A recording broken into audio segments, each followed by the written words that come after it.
Get Rich Education is brought to you by Norada Real Estate, International Coffee Farms, and Corporate Direct. Garrett Sutton here, Robert Kiyosaki's asset protection attorney and the author of Loopholes of Real Estate. As an American or foreign-based investor in U.S. real estate, you know we are a litigious society. You know that you need to protect your real estate and paper asset holdings with the right mix of LLCs and corporations. My firm, Corporate Direct, not only forms these entities, but importantly, we properly maintain them too. If you fail to follow the corporate formalities, you can lose it all in an instant. Corporate Direct is your source for LLC protection and maintenance in all 50 states. Visit corporatedirect.com or call 800-600-1760. Mention Get Rich Education for a free bonus. Switch your resident agent service to us and receive another bonus. It's all good. We look forward to assisting you at corporatedirect.com. Welcome to Get Rich Education with Keith Weinhold, giving you information and ideas on the investment that has turned more ordinary people into millionaires and billionaires than anything else, and can provide you with more wealth and happiness than you ever thought possible. Now, here's your host, investor, entrepreneur, business owner, and educator, Keith Weinhold. Hey, welcome to GRE. This is Get Rich Education, episode 86. I'm your host, Keith Weinhold. Here's hoping that you've lived an abundant week. I'm back to help you build wealth for yourself. And what we're talking about is very realistic extra income and life-changing income for the average Joe here. And you won't end up as an average Joe. You will be able to do what most people can't because you did what most people wouldn't. Today, we're talking to one of the best known real estate investors in the nation. That is Rich Dad Advisor, Ken McElroy. Ken's contributed to our real estate investing education industry with countless real estate investing books, both inside and outside the Rich Dad series. And at last check, he controlled more than 10,000 real estate units. I recorded Ken and I's chat the other day when I was in Anchorage. Today, I'm bringing you this show from the Alyeska Prince Hotel at the fantastic Alyeska Resort here in the rainforested ski community of Girdwood, Alaska.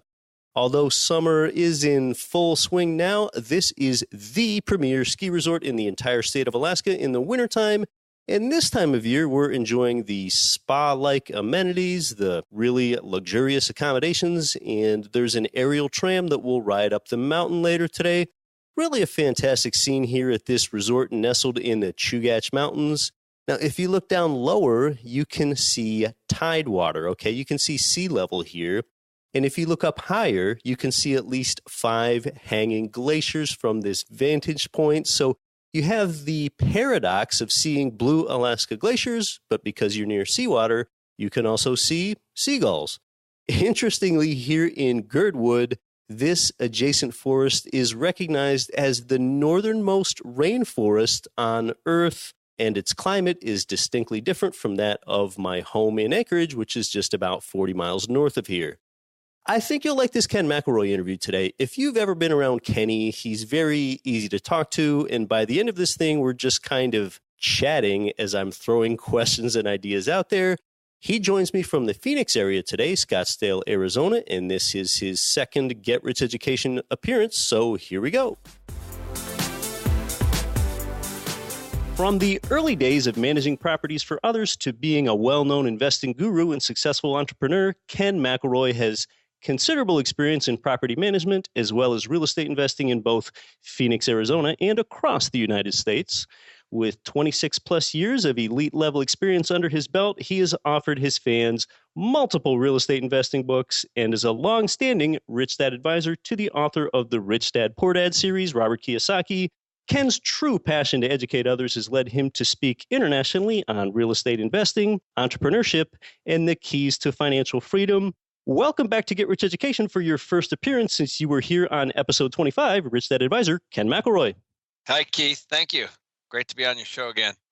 Hey, it's great to have you back. It was good to see you on the Summit of Sea a few months ago as well. How are things going there? When you think about Ken McElroy, I think about the MC Company's deals that you syndicate. And you know what? 5 years ago, I was thinking Ken is probably looking at so many deals with prices being run down. He must be going nuts with all these deals. And today, what do you do? The cap rates have run down so much. I mean, what are you doing if you're not looking for deals? Or if you still are, where are you looking? Yeah, well, we're definitely looking. We have a full acquisition team out meeting with brokers and flying around and looking at markets, and it's harder, that's for sure. It actually got harder. The reason cap rates are down is when interest rates started going down, of course, lower interest rates, lower cost of debt, more cash flow. So the prices started going up, and we've been battling this for a few years. It's not something that just came about. Now, first of all, that's a paradigm to some people. When a market heats up, sometimes people think, oh, well, then cap rates must be heating up and going up. But, that's actually just the opposite. Sometimes people need to wrap their mind around that. Since the cap rate is the net operating income divided by the value of a building, when that net operating income stays about the same and the building value shoots up faster, that lowers one's capitalization rate. So cap rates actually get driven down. And, I guess my thing is, since arbitrage really is the cap rate minus a mortgage interest rate, okay, even if cap rates have been driven down, say, to 6.5 on a building, and you can still get a mortgage interest rate at 5.5, well, that's 1% arbitrage. I mean, wouldn't you still do the deal then? Of course, there's going to be a lot of it depends factors, but even if cap rates have been driven down to a point where they're still higher than mortgage interest rates, do you still go ahead? Do you still look? Well, that's a really good question. So we look at things a little bit differently. I don't always use the cap rate as a determining factor of whether we buy something. So I'll give you an example. I think cap rates are definitely something that you need to watch. If you're trying to buy a property that is in really good condition and full and has a stable operating history, then I think cap rate means something. Because, but if you're buying something that, let's say, has a value add component to it, and or maybe some occupancy issues, your cap rate's not going to look good. So because you're going to buy it based on the way the property's performing and the way the rents are currently, not necessarily on the future. So we do look at cap rate, but mostly we look at cash flow. So we start with cash flow, and if we can find something that is cash flowing, in the first few months of buying it, then and we can improve it, then of course, we've got what would be a true value add. Part of this is, I think what we're basically doing here as a real estate investor, where you have a cap rate that exceeds an interest rate, kind of what you're trying to do is be the bank effectively, or sort of do what the bank does by borrowing at a lower rate and investing at a higher rate. I saw you write a Rich Dad Advisors article recently about how banks work and how we can sort of exploit that as real estate investors. Tell us a little bit about how banks work and how that plays into what a real estate investor does in being the bank. Yeah, sure. Well, and this also kind of ties with your last question about arbitrage, So, for example, we're in the process of buying a property right now in Mesa, Arizona, and the rate that we're projecting, the fixed interest rate, is going to be under 4%. And we're going to we've already been, this is a quote we actually already have. So our rate should be under 4 fixed, and we'll have 3 years of interest only as part of the loan. So you think of that, you think of the banks, the reason why the interest rates are so low right now is because there's a lot of people saving money. And so the article that I wrote for Rich Dad was, what happens is money, like anything, there's a supply and a demand on money. And so if there's a lot of money in banks, then the only way banks make money is to lend it. So that's why they're trying to get everybody in credit card debt. That's why you see all these credit cards. That's why they're doing it with student debt. They're doing it with all kinds of things. They're not doing it right now with the refi, the investor loans and, all the cash out refis that they were doing, before the subprime crash. But, there's a tremendous pressure on banks to get money out, because that is the way that they make money, speaking of arbitrage. So if, let's say, somebody has $10,000 in the bank and they're making 1%, which I think today would be generous. Okay, we're just talking about your everyday depositor. Your everyday depositor, right. Yeah. So the bank actually, that's an expense to the bank. Right. Now, that's a paradigm for some people. When you put $10,000 in the bank, that is an expense to the bank at that point. Correct. Right. And that's what I wrote in that article, because if you think about it, it's true, right? I mean, if you give the bank money, you're going to want interest on it. So that's an expense to the bank. And, less than 1% is not necessarily very good. So now the bank has your money and their job is to lend it out at, say, 4, 5, 6%. And that's how banks make money. That's not the only way banks make money, but that is a big way that banks make money. Right. So an everyday savings depositor might go ahead and deposit their money in the bank, and the bank has an obligation at that point to go ahead and pay that depositor 1%. And then what the bank's doing is they're turning around and they're loaning it to you, like the deal that you just described in Mesa, Arizona, for 4%. So the bank's arbitrage in that case is 4 minus 1, or 3%. And then what you're doing with the 4% at that point, tell us about that and how that arbitrage works for you. Yeah, that's exactly how it works. Exactly. So I'm glad you're walking it down this way. So then I borrow the money at 4, let's say, and put it into, in this particular case, it's a $35 million apartment deal. And we're lending, actually the deal is $35 million and we're actually borrowing 28. So now I'm borrowing 28 million at 4%. So now I get into the nuts and bolts of how the deal is itself. Well, the deal, of course, pays for the mortgage, but in addition to that, it generates about 7% cash on cash return on the actual investment. So I'm using, people call it loans, but it's, I call it OPM, other people's money, because that's what it is. So money, people, I think sometimes get confused about money. It's really very simple. If I borrow something from you, you can actually give it to me in the form of equity, or you can give it to me in the form of a loan. And it's the same with a bank. So the difference is the bank is using your money. So you can give it to somebody directly, or you can give it to the bank, and then of course they're dishing it out in the form of equity and debt, because banks actually do equities too in some cases, a lot of banks. So it's the same thing with a life insurance policy, or even a 401k, or even a pension. Let's say you're a union worker and you pay into a pension, or a teacher or a fireman or a policeman or something like that. That money that you're putting away gets invested. So, unfortunately, you're giving away all your power and not knowing what it's invested in. But regardless, let's say over a period of a long time, you're putting money into a pension or even a life insurance policy for that matter. Well, the reason why when you get your statements and you see return on that money, it's because it's invested in something. It's not just put into the bank. They're actually physically investing it. And so, believe it or not, pensions, life insurance companies, and banks are all trying to invest in similar things. Right. So they're opportunists just like we want to be opportunists. In a sense, when a depositor goes ahead and puts their $10,000 in the bank, that's kind of the bank's problem. So the bank has a problem and they're encumbered with those interest payments, and they need to flip that around and go ahead and find an investment opportunity to solve that problem with. That's exactly right. And so, that's why as you watch, it's very interesting to watch how banks compete for deposits, right? They want deposits. They give away free checking and they give away free toasters or whatever they might do. And the people are like, oh my God, this is great. I get free checking. What they're really trying to do is get you to open bank accounts so that they can actually use that money to lend it.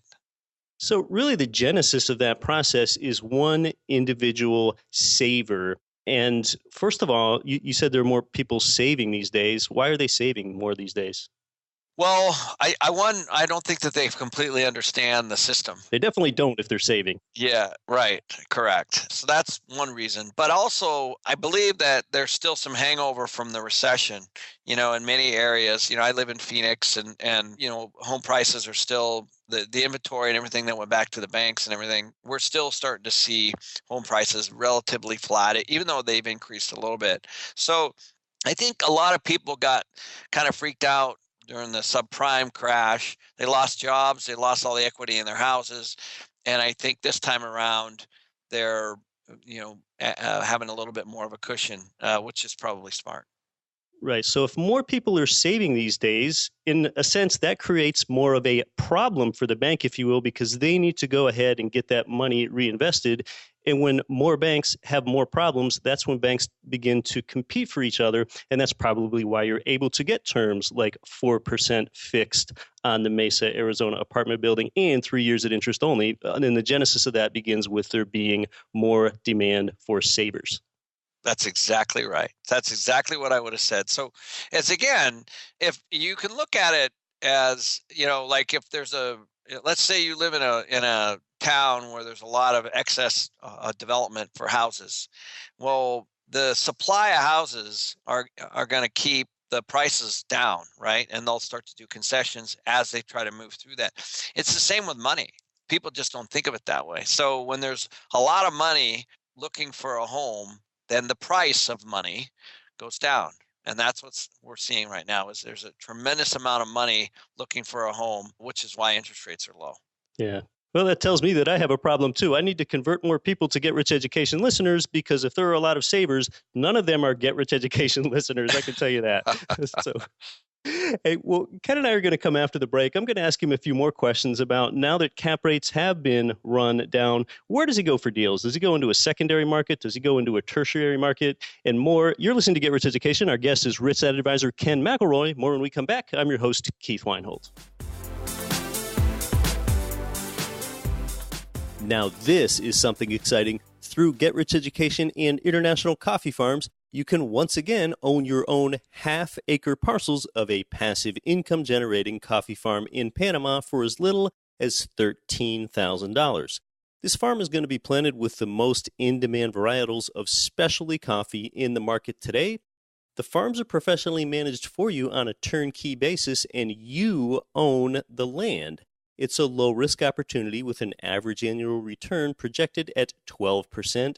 And that doesn't even include potential appreciation in the value of the land. These affordable raw land offerings are available only for Get Rich Education listeners through June 30th. And then if there are any parcels left at that time, the offer is going to go public. Parcels are allocated on a first-come, first-served basis. To learn more, just send an email with your contact info to coffee@getricheducation.com. Are you looking for a roadmap to financial freedom? If so, we have a solution for you. Norada Real Estate is offering a limited number of free strategy sessions to help you get out of the rat race. Learn how you can create wealth and build monthly passive income. To set up a time with one of our knowledgeable investment counselors, simply go to noradarealestate.com. That's NORADA realestate.com. This is Rich Dad, Poor Dad author Robert Kiyosaki. Listen to Get Rich Education with Keith Weinhold. Don't quit your daydream. Welcome back to Get Rich Education with our featured guest, Rich Dad Advisor Ken McElroy. So, Ken, this is a really interesting time here. While prices of real estate have heated up and cap rates have been run down, and you are one of the biggest syndicators on the entire globe today. So, I want to know, where in the heck are you finding your deals today in this market? How are you doing it? Oh, they're hard to find. I will tell you that. So we like to focus on, and I've talked to you before about this. I've written quite a bit about it. We don't like to be a pioneer in any town. So we basically can't invest right now in the primary markets. So that's important to know. The primary markets would be like Seattle, San Francisco, LA, New York, Boston, Chicago, those kinds of markets, because all the what I call the dumb money is coming into it, which is Wall Street. Because that's really other people's money again, like we talked about in the first segment. And it's just being invested by, a bunch of people placing it. So what we've had to do is go into second and third tier markets. The third tier markets can be kind of risky, however, if they're based too heavily on let's say one employer or just a few. So, or it could be, like a great example would be the North Dakota everybody kind of went there, because of oil. That's probably the best example. That would be considered a third tier market. And I probably got asked at least once or twice a month over a period of 2 years to go do something up there. And I never did, because I've seen a boom and bust before like that. Something that is entirely based on oil prices is not necessarily a good spot to be. But I think that if you're looking at it from what we would call a capital gain standpoint, you might time it right.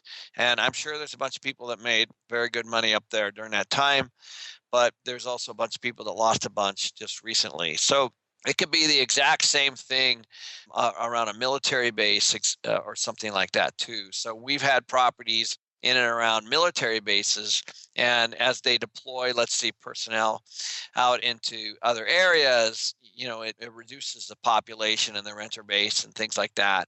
So those third tier markets can be tough, and so you just got to be very careful about those. We prefer the second tier, although there's a lot of money moving into second tier right now. So a second tier market, believe it or not, is something like, let's say, Tucson or even Las Vegas. Las Vegas, however, is also based heavily on tourism. So when the economy is doing well, Las Vegas is doing well.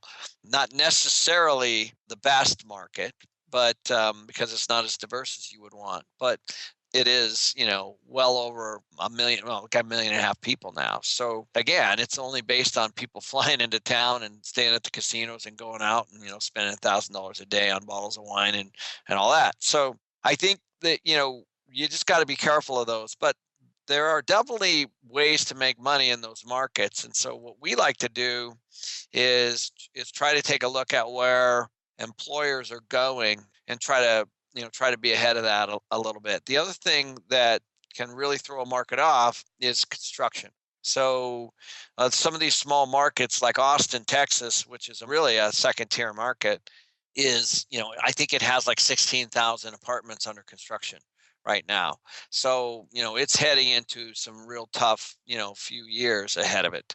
Whereas Phoenix, I think, has 8, and Phoenix is much bigger. So you got to look at supply at the same time. But, as we start to look at these markets, we like Austin, believe it or not, in some areas. We like San Antonio. We like Tucson. We like, of course, Phoenix, which is where I'm based. We like Tulsa, Oklahoma, and, some of those markets, Salt Lake City. We're looking at all of those. Okay, and we're talking about different market tiers here, and I'm saying this mostly for the benefit of the listener: primary, secondary, or tertiary, which is third tier. We're generally talking about the population, the metro size of an urban agglomeration. And typically when you have greater size, you do have more market, industry, and sector diversification. So just a general correlation, bigger size, you're more likely to be hedged against economic downturn. But there are shorter term things going on as well. And it sounds like, in Austin, perhaps demand could be lagging behind supply a little bit since there's an awful lot of new construction coming on board. So you can't just look at the size of a metro area and know how safe you are just simply based on the size of it. Right. And I think that if you take a look at the nice thing about real estate is that there's quite a lag with it, so as occupancy rates tick up or rent growth ticks up, you can almost bet that there's going to be development to throw it off at some point. So banks like to lend in strong markets. So if the occupancy and the rent has year over year growth, then, people are going to be buying land and building. At some point, however, there's too much being built, and then the numbers change again.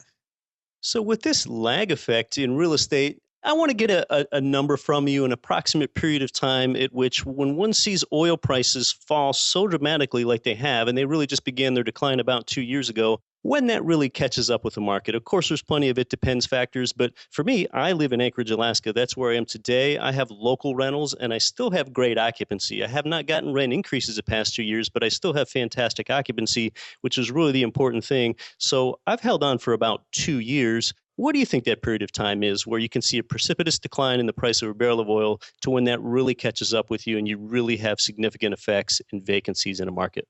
Well, we're seeing, I could just speak from real experience. We have property in Houston, Texas, and it shows up at the moment people lose jobs. Yeah. So, if there's jobs that are lost, people typically move and or look for other jobs, which sometimes means they're moving, not necessarily always, but whenever you start to see that, it shows up immediately. So if as oil went down, we definitely saw it, within just a few months in, the Corpus Christi and the Houston area. And then of course it spills over into Dallas and Fort Worth and San Antonio and some of the other markets.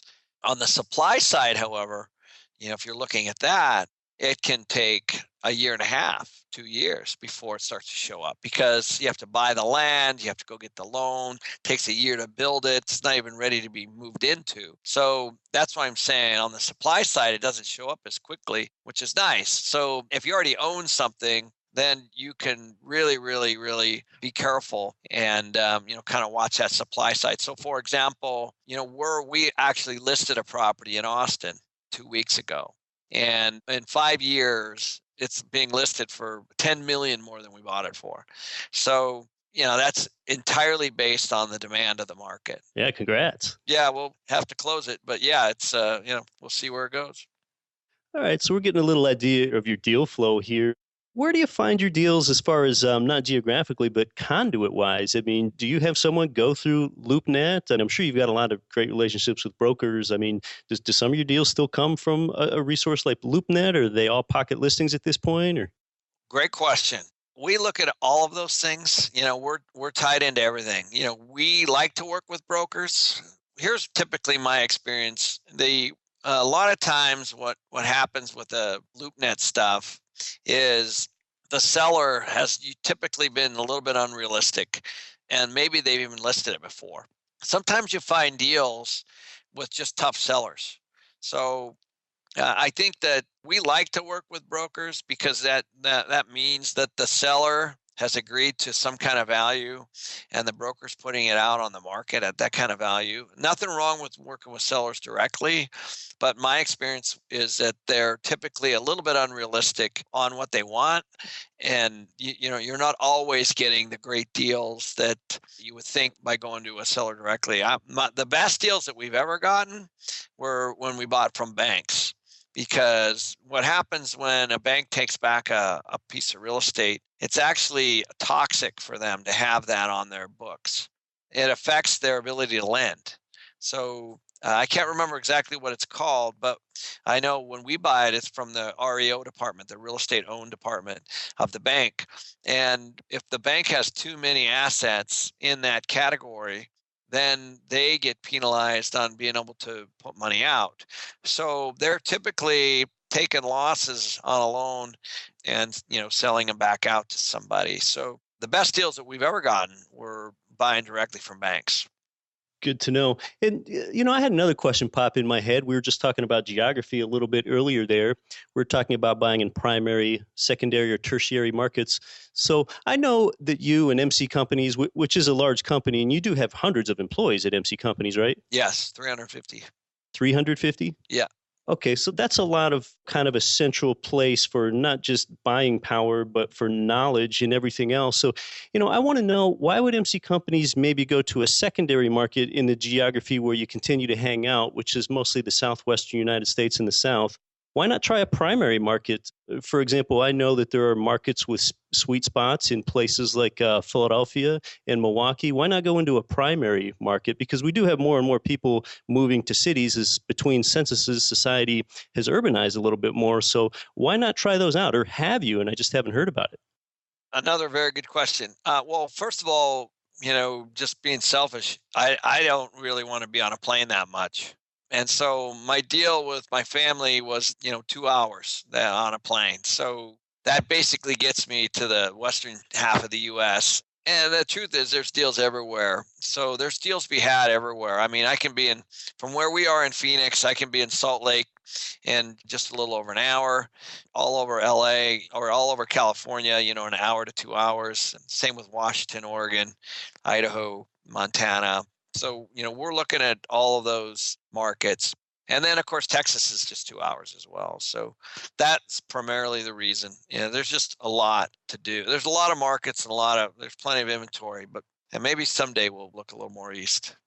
Okay, yeah, I think that's really an appropriate answer. And it just kind of tells the listener that, yeah, you don't need the entire country. We're a big country, and there's a lot of deals. There's even a lot of deals in the town that you live in. It always doesn't have to be buy and hold real estate investing either. And I know a bit about Ken. I know he's quite a family guy. He's really involved with his children. And every summer you have essentially a retreat with your children where you take a lot of the summer months off.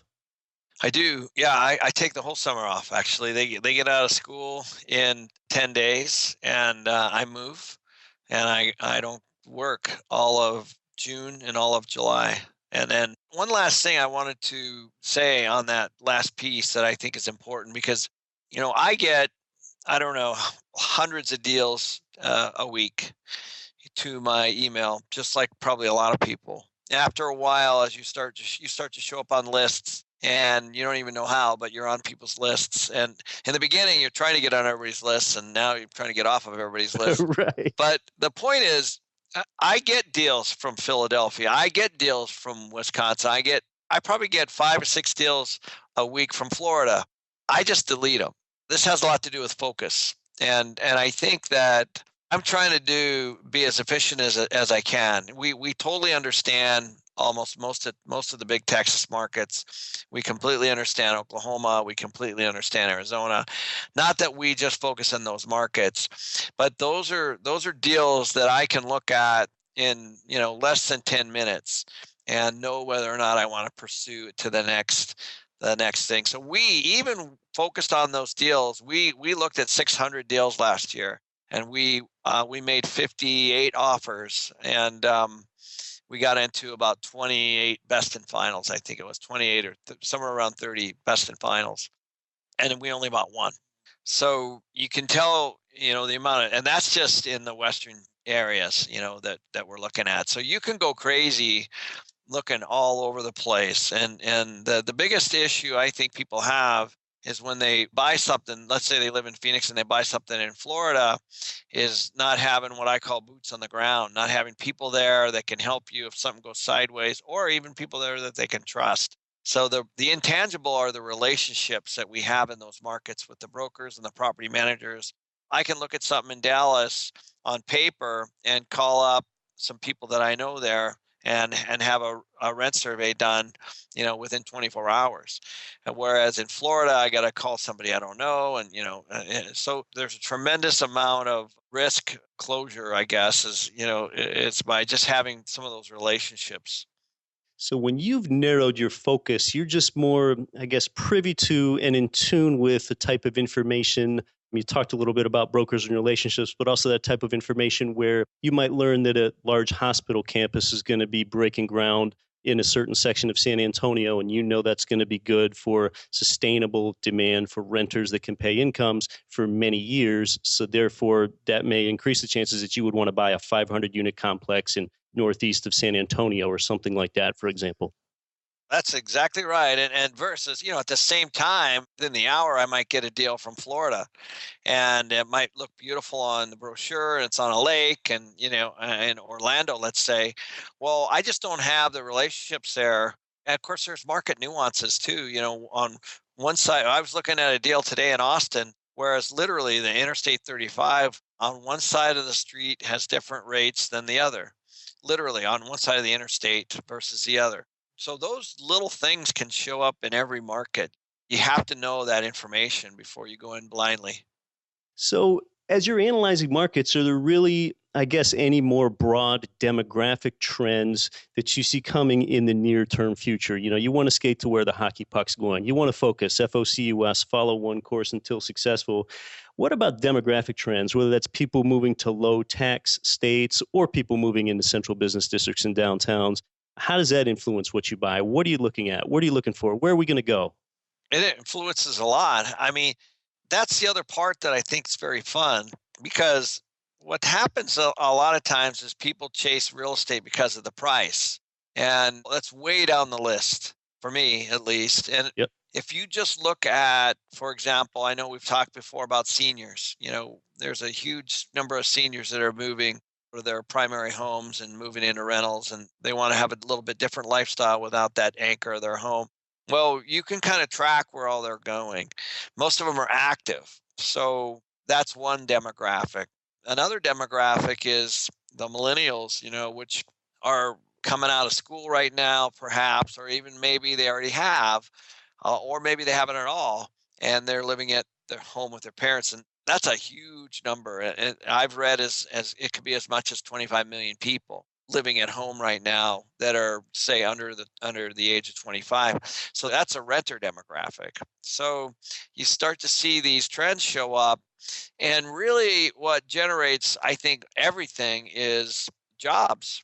So, which markets are progressive and which ones aren't? You start to look at cities, even counties that are shrinking. And a lot of that has to do with tax. And a lot of that has to do with jobs. Like obviously the one that gets used a lot is Detroit.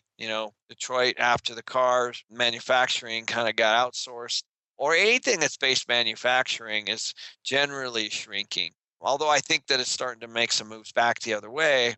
Now you're starting to see all the tech pop up, right? So Austin's tech, Silicon Valley, of course, is all tech, but there's also little other areas all competing for tech right now. And so those are all good things to watch. And once you figure that out, then the real estate, then you realize that there's demand in a market. That's how you invest. You don't do it the other way around and, hope.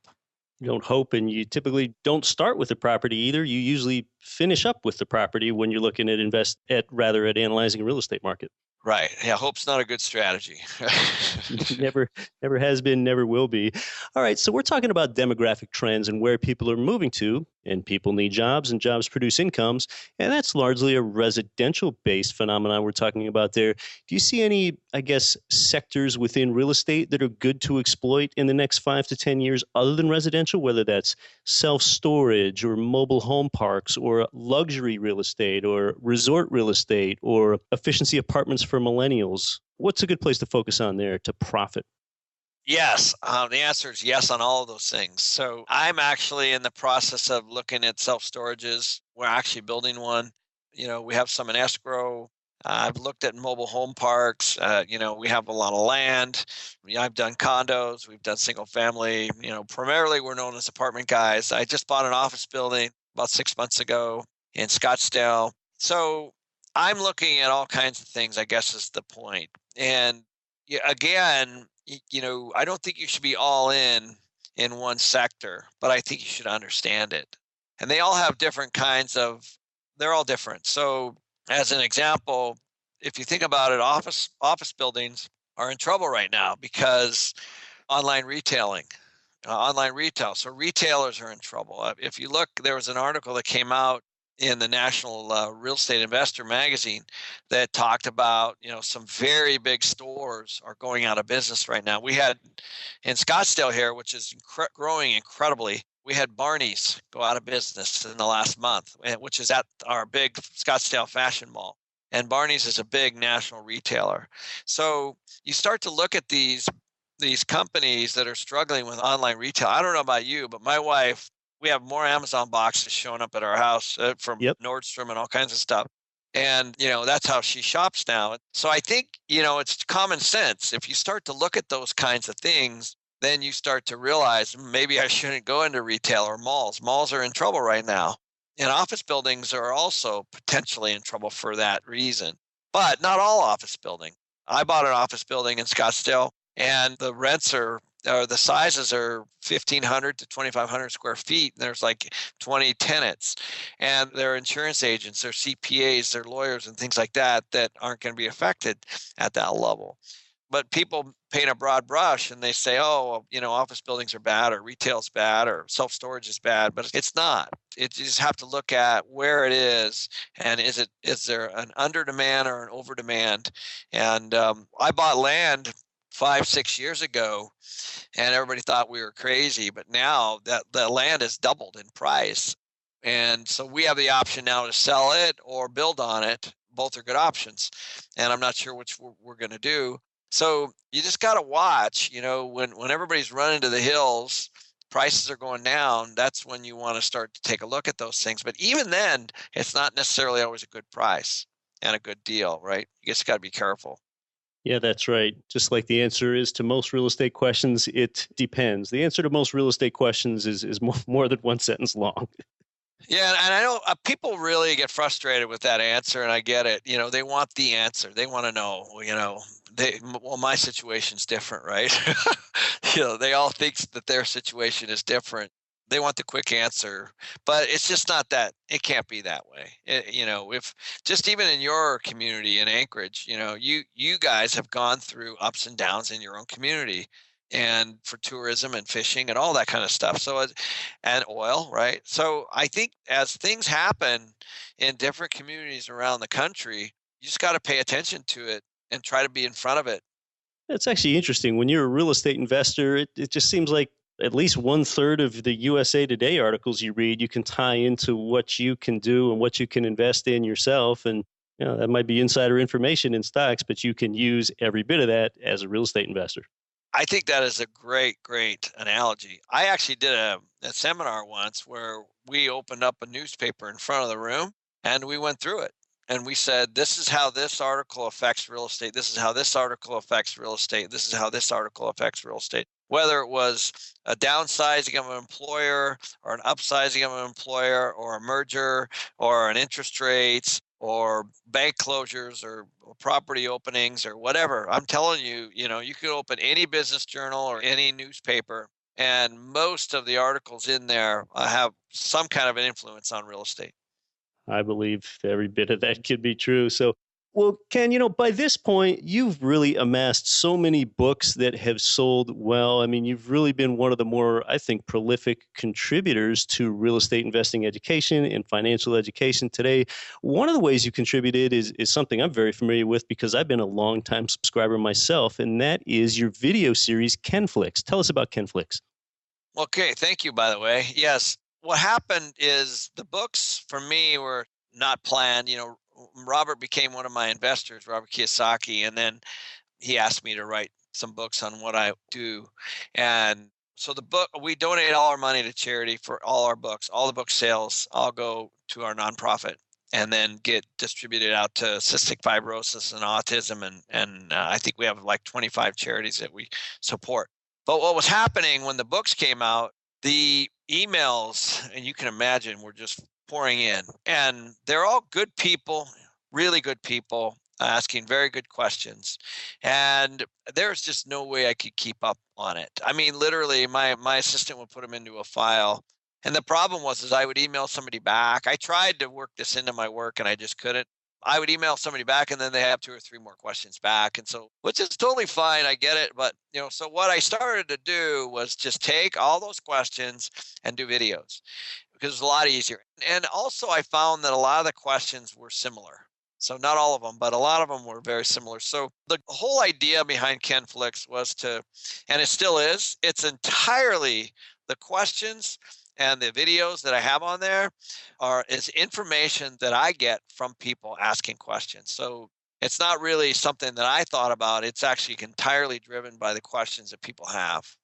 Yeah, it's kind of nice. I don't know if they're giving you all the content, but they're giving you leads about the content that they want to hear about back. And you're ahead of me. I continue to get more and more questions, mostly through email with Get Rich Education. And I know I sure cannot respond to all of them. And I feel a little bit bad sometimes, but your videos are really well done. And, I got to admit, sometimes I watch those videos. A lot of times you have a big easel and a big pad of paper where you're demonstrating things. And, I get a couple ideas for my show. I'm like, I haven't talked about that on my show yet. And I really like the way that Ken described that visually in the video. So KenFlix is totally worth checking out.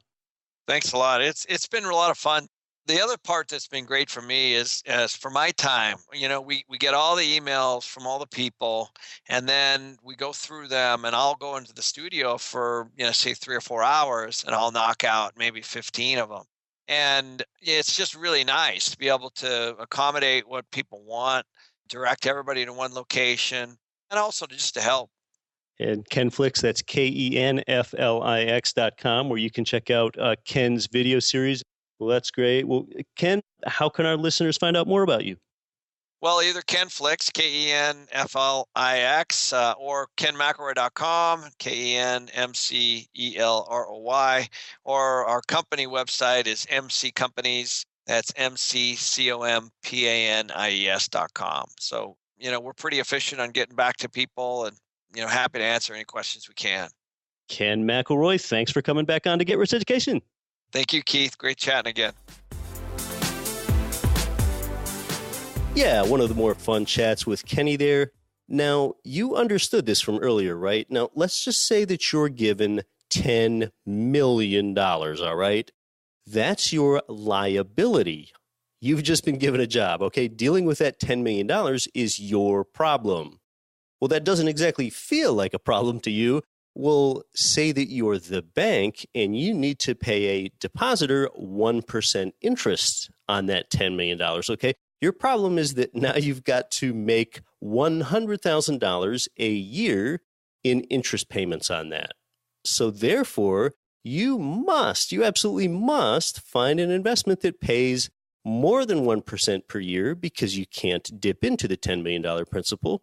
As a bank, what you do is you go ahead and make a 4% interest rate loan to someone like a real estate investor like me to solve your problem, okay? Well, now your profit is the 4% interest rate loan that you made to me minus the 1% that you're paying your depositor, and the spread, that 3%, that's your arbitrage. So annually, you're profiting 3% on that $10 million deposit.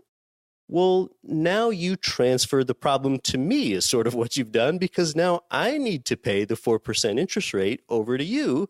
So what I do to solve my problem, I do what you, the bank, just did, okay? And what I do is I go buy an apartment building with the $10 million that I got from you. That apartment building yields an 8% cap rate, we'll just say. So 8% minus the 4% interest rate. And now I have a 4% arbitrage myself. So I beat the banks by doing exactly what banks do. I borrow from the bank at a lower rate and invest at a higher rate, which I will do all day. And you know what? I've got to credit GRE listeners for doing the same thing. Okay, you are acting by purchasing cash flowing turnkey real estate. So turnkey means that you're buying the property already tenanted, already renovated, already under management, and typically warranted for you too. These properties should provide you with passive income from day one. GRE listeners have scooped up dozens of homes from that extraordinary provider, Mid-South Homebuyers in Memphis, Tennessee. That's at midsouthhomebuyers.com.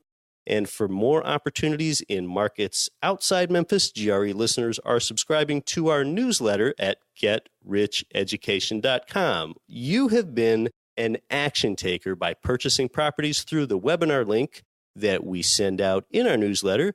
You've been buying turnkeys in Philadelphia, Chicago, Kansas City, and Indianapolis. With those free newsletters, I only have a webinar link sent out like every 1 to 2 months. I don't blow up anyone's inbox with too many newsletters. I only send out information and opportunities when I feel like I have something of real value to provide to you. Subscribe to that free newsletter yourself simply by visiting GetRichEducation.com. Special thanks to Rich Dad Advisor Ken McElroy today. Sincere thanks to you for joining me today. Next week, you're going to meet a real estate entrepreneur, and she has such a fantastic creative system for increasing her cash flow on her buy and hold real estate that I just had to bring it to you because you can use this same technique too. Until then, you might quit your day job, but don't quit your daydream.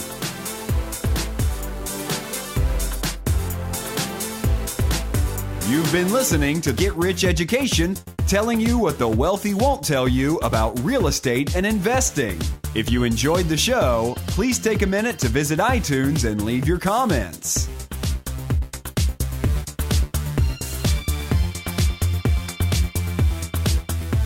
Nothing on this show should be considered specific, personal, or professional advice. Please consult an appropriate tax, legal, real estate, financial, or business professional for individualized advice. Opinions of guests are their own. Information is not guaranteed. All investment strategies have the potential for profit or loss. The host is operating on behalf of Get Rich Education, LLC exclusively.